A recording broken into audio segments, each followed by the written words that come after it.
Social मीडियात ताकद किती मोठी आहे हो तुम्हाला सर्वांना माहिती आहे. आज खरोखर तुमची मदतीची गरज आहे मला. माझा एक मित्र आहे, ह्या मित्राचा मुलगा गेले 1 महिना झाला घरातून रुसून गेलाय. खरोखर त्याच्या घरातील एवढी परिस्थिती वाईट आहे. मला अतिशय वाईट वाटायला लागलं. माझा मुलगा स्वराज योगित चव्हाण, राहणार पेटवडगाव, तालुका हातकणंगले, जिल्हा कोल्हापूर. माझा मुलगा गेल्या महिन्यात 12/8/2025 रोजी घरातून रागवून बाहेर गेला आहे. स्वराज, तू घरी परत ये. तुझा वाढदिवस जवळ येणार नाही बाळ. तुला काही रागवत नाही, फक्त तू घरी परत ये.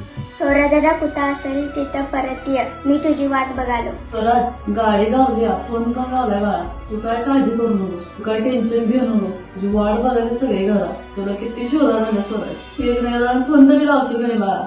खरोखर या सोशल मीडियात जर एवढी ताकद असेल तर ह्या सोशल मीडियाच्या ताकदीवर आपण जगाला आज दाखवून द्यायची वेळ आली. एखाद्या व्यक्तीला जर हुडकायचं म्हणलं तर जगातील कुठल्याही कानाकोपऱ्यात जाऊन आपण हुडकू शकतो. या सोशल मीडियाची आज ताकद बघायची. माझे हात जोडून सगळ्यांना विनंती आहे, हा व्हिडिओ जास्तीत जास्त लोकांच्या बरोबर शेअर करा, जास्तीत जास्त लोकांच्या बरोबर पोहोचवा. खरोखर तुमच्याकडनं हीच अपेक्षा आहे, मी जास्तीत जास्त लोकांच्या बरोबर पोहोचू दिला आणि एका मुलाला आपल्या आईशी मिळवण्यासाठी व भेटण्यासाठी मी प्रयत्न करते. एवढी सगळ्यांना माझी विनंती आहे, खरोखर व्हिडिओ शेअर करा आणि एका आई वडिलांना त्या मुलाला एकत्र आणण्यासाठी प्रयत्न करू. प्लीज माझी विनंती, प्लीज शेअर करा.